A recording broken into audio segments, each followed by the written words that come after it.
दगाबाजी करने वाले दंगाबाज लोग मोदी जी को रोकने के लिए अनेक षड्यंत्र करते हुए दिखाई देते हैं, लगातार षड्यंत्र करते हैं, देश में अराजकता और अफवाह फैला करके अव्यवस्था पैदा करने का प्रयास करते हैं। और उन्हीं स्थितियों में भाइयों बहनों, हमें घोसी के इस उपचुनाव में आपके बीच में आना पड़ा है। घोसी का यह उपचुनाव महत्वपूर्ण है। भाइयों बहनों, घोसी के इस उपचुनाव के महत्व को वही समझ पाएगा जिसने 2005 में मऊ के दंगों को नजदीक से महसूस किया होगा। याद करिए, 2005 में तत्कालीन समाजवादी पार्टी के नेतृत्व में सरकार चल रही थी और दंगाबाज और माफिया असला लहराते हुए कहीं यादवों की हत्या कर रहे थे, कहीं दलितों की हत्या कर रहे थे। तब न सपा की सरकार उन माफियाओं का कुछ कर पाई थी और न ही कांग्रेस के मुंह से कोई गोली निकल रही थी। तब गोरखपुर में मैं सांसद था और तब इन दंगाबाजों के खिलाफ लड़ने के लिए मैं ही गोरखपुर से चला था।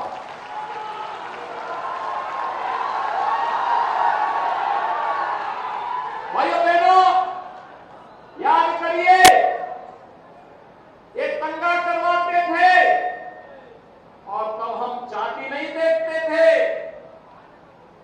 तब हम लोग इन दंगाबाजों को जवाब देने के लिए निकल पड़ते थे। और भाइयों बहनों, जैसे ही प्रधानमंत्री मोदी जी के आह्वान पर उनके नेतृत्व में उत्तर प्रदेश में सरकार बनी भारतीय जनता पार्टी नेतृत्व की, ये जो माफिया असला लहराते थे आज व्हील चेयर पर अपनी जान की भीख मांगते हुए दिखाई देते हैं। अब किसी गरीब का, किसी किसान का, किसी व्यापारी की जमीन पर कोई कब्जा करने का दुस्साहस नहीं कर सकता है, क्योंकि अगर कब्जा करेगा तो बुलडोजर भी तैयार बैठा है। और भाइयों बहनों, इसीलिए मैं आया हूं आपके पास कहने के लिए, ये तो पीडीए की बात करते हैं, इनसे पूछा जाना चाहिए किस पीडीए की आप बात कर रहे हैं। हमने तो सबका साथ सबके विकास की बात की। कोई नहीं कह सकता मोदी जी के नेतृत्व में 9 वर्ष से अधिक समय से जो सरकार चल रही है, इस सरकार में बिना भेदभाव के शासन की योजना का लाभ हर व्यक्ति को मिला। भाइयों बहनों, अगर मैं देश की बात न करूं, मैं पिछले 6 वर्ष के अंदर उत्तर प्रदेश की चर्चा करूं, 55 लाख गरीबों को हमने आवास उपलब्ध करवाया है। 55 लाख गरीबों को एक एक आवास। इसमें दलित भी है, पिछड़ा भी है और अल्पसंख्यक भी है। इन 55 लाख लोगों को समाजवादी पार्टी की सरकार ने 4 बार मुख्यमंत्री रहते हुए आवास क्यों नहीं उपलब्ध हुआ? 55 वर्षों तक कांग्रेस ने शासन किया था। इन गरीबों को, इन दलितों को, इन पिछड़ों को, इन अल्पसंख्यकों को आवास क्यों नहीं मिल पाया था? 2 करोड़ 61 लाख गरीबों के घर में एक एक शौचालय बना। आखिर 55 वर्षों तक कांग्रेस ने इन गरीबों के घर में, इन दलितों के घर में, इन पिछड़ा लोगों के घर में, इन अल्पसंख्यक लोगों के घर में शौचालय बनाने का काम क्यों नहीं किया? 1 करोड़ 57 लाख परिवारों को फ्री में बिजली के कनेक्शन उपलब्ध करवाए गए, बिजली वहां तक पहुंचाई गई। आखिर 4 बार समाजवादी पार्टी की सरकार और 55 वर्षों तक कांग्रेस की सरकार क्या कर रही थी? क्यों नहीं ये सुविधा का लाभ वहां तक पहुंचाने का कार्य कर रही थी? उज्ज्वला योजना में 1 करोड़ 75 लाख परिवारों को फ्री में रसोई गैस के कनेक्शन मिले। 55 वर्षों तक कांग्रेस क्या कर रही थी? 4 बार की सरकार थी तब क्या कर रही थी? भाइयों बहनों, इनके पास कोई जवाब नहीं। अब तो मोदी जी ने यह भी कर दिया है कि 75 लाख नए कनेक्शन उज्ज्वला योजना के लिए गरीबों के लिए और आ गए 75 लाख, और हर सिलेंडर में 200 रुपए की सब्सिडी भी हर उपभोक्ता को उपलब्ध करवाने का काम कर दिया है। आभार मोदी जी, आप गरीबों के मसीहा हैं, गरीबों के कल्याण के बारे में सोचते हैं। और भाइयों बहनों, असली पहचान तो तब होती है जब संकट आता है। इस सदी की सबसे बड़ी महामारी जब हर एक व्यक्ति की जान पे जाना पड़ी थी, हर एक की जान खतरे में थी, तब कांग्रेस का नेतृत्व इटली भाग गया था। समाजवादी पार्टी के अध्यक्ष अपने घर में दुबक गए थे, और जैसे राहत मिली वे इंग्लैंड भागने के लिए अपना टिकट काट लिए थे। लेकिन भाइयों बहनों, तब मोदी जी और योगी जी ही भारतीय जनता पार्टी और अपने सहयोगी दलों के साथ आपकी सेवा के लिए कार्य कर रहे हैं। याद करिए, कोरोना कालखंड में हर एक जिले में मैं जाता था, हमारे विधायक जाते थे, मंत्री जाते थे, पदाधिकारी जाते थे, अधिकारी जाते थे। 15 करोड़ गरीबों को फ्री में राशन देने की व्यवस्था। और भाइयों बहनों, देश के अंदर 220 करोड़ वैक्सीन की फ्री की डोजेज हर तबके के लोगों को दिया। चाइना कोरोना से परेशान है, यूरोप के तमाम देश कोरोना से परेशान है। कोरोना ऐसा समाप्त हो गया जैसे गधे की सींग समाप्त हो गई। अब कोरोना का कोई भय नहीं है यहां पे। भाइयों बहनों, ये लड़ाई एक तरफ गरीबों के हितों के लिए प्रधानमंत्री मोदी जी के नेतृत्व में देश के स्तर पर लड़ा गया था, पूरी मजबूती के साथ लड़ने का कार्य हुआ था। वहीं गरीब कल्याणकारी योजनाओं का लाभ भी बिना भेदभाव के सबको देने का कार्य हुआ। आज बहन बेटियों की इज्जत के साथ कोई खिलवाड़ नहीं कर सकता, गरीब की संपत्ति को कोई जबरन नहीं हड़प सकता। योजनाओं का लाभ बिना भेदभाव के हर व्यक्ति को मिलेगा, और भ्रष्टाचार पर प्रहार करने के लिए डीबीटी का माध्यम अपनाने का जो कार्य हुआ, एक तरफ यह कार्य हुआ है तो दूसरी तरफ भाइयों बहनों विकास की बड़ी बड़ी परियोजनाओं को भी आगे बढ़ाने का कार्य किया गया। याद करिए, एक तरफ सपा की सरकार चीनी मिलों को बंद करती थी, तो दूसरी तरफ हमारी सरकार चीनी मिलों को चलाने का कार्य कर रही है, और पुरानी चीनी मिलों का एक्सपेंशन की कार्रवाई के लिए प्रस्ताव मांगे जा रहे हैं। यही घोसी के अंदर जो कटाई मिल है, मऊ के अंदर, शर्मा जी ने उसके प्रस्ताव को आगे बढ़ाया हुआ है कि कैसे हम इसको चलाएंगे। इसके लेकर के लगातार सरकार कार्य कर रही है। एक घोसी चीनी मिल के एक्सपेंशन के लिए, ये चीनी मिल का एक्सपेंशन हो, इसके लिए भी कार्रवाई कोई कर रहा है तो भारतीय जनता पार्टी की डबल इंजन की सरकार आगे बढ़ाने का कार्य कर रही है। भाइयों बहनों, इसी घोसी में सामुदायिक स्वास्थ्य केंद्र हो, ITI हो या पॉलिटेक्निक का निर्माण, ये सभी कार्यक्रम युद्ध स्तर पर जब श्री फागू सिंह चौहान जी यहां से विधायक थे और श्री विजय राजभर विधायक थे, इन लोगों ने तेजी के साथ इन कार्यक्रमों को आगे बढ़ाने का कार्य किया था, और आज उसी को गति देने के लिए मैं आपके पास आया हूं।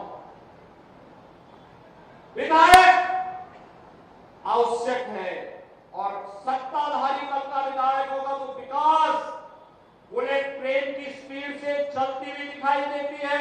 उसी बुलेट ट्रेन के साथ घोसी को जोड़ने के लिए आज हम लोग आए हैं। समाजवादी पार्टी से पूछिए, आखिर उन्होंने जो लोग जाति की बात कर रहे हैं इनसे पूछिए, जन्माष्टमी आने वाला है 7 तारीख को, जन्माष्टमी है 7 तारीख को, है ना।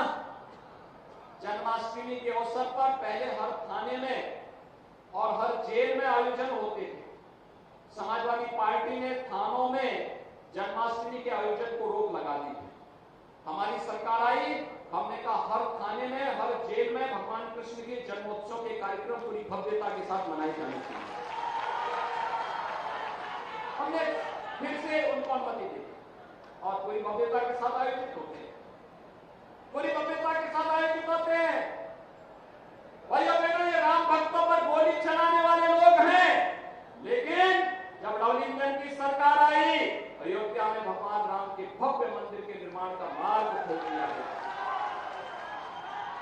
आपके घोसी से वाराणसी और घोसी से गोरखपुर की रोड 4 लेन में बनाने का काम कर दिया गया। पूर्वांचल एक्सप्रेसवे मऊ से मात्र 2.5 घंटे में लखनऊ की दूरी तय करा दे रही है। मात्र 2.5 घंटे में लखनऊ, पता ही नहीं लगता कि आप मऊ में हैं या लखनऊ में हैं।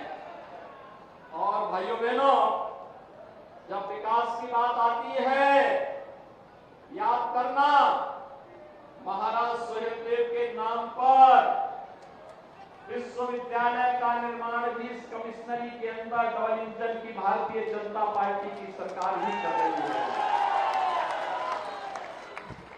महाराज सुहेलदेव का विजय स्मारक बहराइच में पूरी भव्यता के साथ बन रहा है और मैंने श्री राजभर को जिम्मेदारी दी है, हर महीने जाकर के कार्य की क्वालिटी ऐसी होनी चाहिए कि अगले 1000 वर्ष तक महाराज सुहेलदेव का विजय पताका इस क्षेत्र में फहराता हुआ।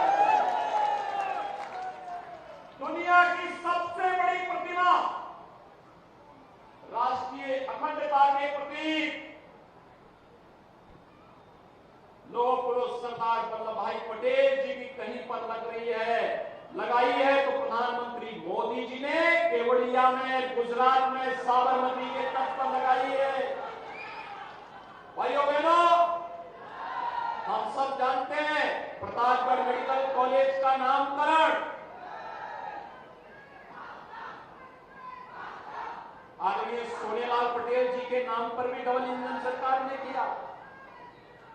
और यही नहीं, भाइयों बहनों, प्रभु श्री राम और निषाद राज की मैत्री का प्रतीक श्री कुबेरपुर में 56 फीट ऊंची गले मिलते हुए भगवान राम और निषाद राज की प्रतिमा का निर्माण भी डबल इंजन की सरकार करा रही है। याद रखना, ठाकुर सिंह चौहान जी को भी राज्यपाल डबल इंजन की सरकार बनाती है। कोई कांग्रेस और सपा के लोग कभी इधर झांके भी नहीं है। ये तो विकास की प्रक्रिया है। सपा को जब अवसर मिला, स्टेट गेस्ट हाउस कांड कराया था कि नहीं कराया था? बाबा साहब भीमराव अंबेडकर जी के नाम पर बने हुए मेडिकल कॉलेज का नामकरण उन्होंने बदल दिया। मान्यवर कांसी राम जी के नाम पर बने हुए, मान्यवर कांसी राम जी के नाम पर बने हुए विश्वविद्यालय का नाम समाजवादी पार्टी ने बदल दिया। देश के अंदर सामाजिक न्याय के प्रतीक बाबा साहब भीमराव अंबेडकर हो, महाराज साहू जी महाराज हो, या फिर वे सभी महापुरुष जिन्होंने मध्यकाल में सामाजिक चेतना के लक्ष्य को जगाने का काम किया था। लखनऊ में अगर किसी सरकार ने स्मारक बनाए थे तो समाजवादी पार्टी के अध्यक्ष कहते थे कि सरकार आएगी तो इनको तोड़ करके मैं यहाँ पे मेरी झोल बनाऊंगा। भाइयों बहनों, महापुरुषों का इससे बड़ा अपमान क्या हो सकता है? ये लोग सामाजिक न्याय की बात कर रहे हैं, महापुरुषों का अपमान करके, दलित चेतना को जागृत करके, सामाजिक अन्याय के खिलाफ जिन्होंने प्रतिकार का संघनाद किया था, और महापुरुषों को अपमानित करने का कार्य समाजवादी पार्टी की है, लगातार करती है। और समाजवादी पार्टी के जीन्स में ही विकास की बात जब आती है तो इनके मुंह से शब्द हास्यास्पद बन जाता है। हास्यास्पद इसलिए बन जाता है क्योंकि भाइयों बहनों, हम सब जानते हैं समाजवादी पार्टी की जब सरकार थी तब एक परिवार का विकास हुआ था, एक ही परिवार का।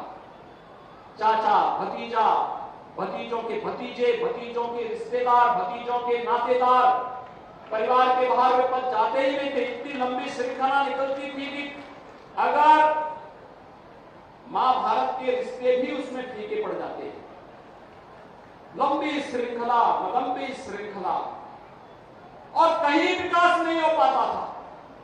विकास के पैसे को एक परिवार के लिए, एक गांव के लिए देकर के इन्होंने प्रदेश के विकास को पूरी तरह बाधित किया। हमारे नौजवानों के सामने पहचान का संकट खड़ा किया, प्रदेश के महापुरुषों का अपमान किया, प्रदेश के व्यापारियों के सामने विश्वसनीयता का संकट खड़ा करने का भी पाप जो है समाजवादी पार्टी ने किया था। और इसीलिए भाइयों बहनों,